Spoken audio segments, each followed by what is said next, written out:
Hello friends, today in this video I will show you how to fix smart failure predicted or hard disk error message at boot.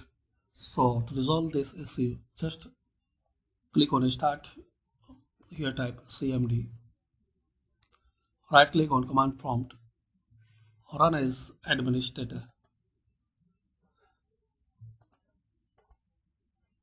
Now here guys you have to type sfc space / scan now.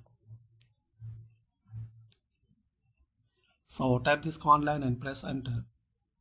Now guys, it will take couple of minutes, so complete this scanning, and once this scanning will complete, you have to restart your PC or laptop.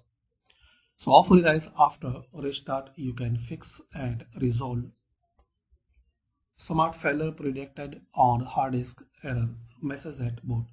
Thanks for watching guys. Please comment this video work for you or not.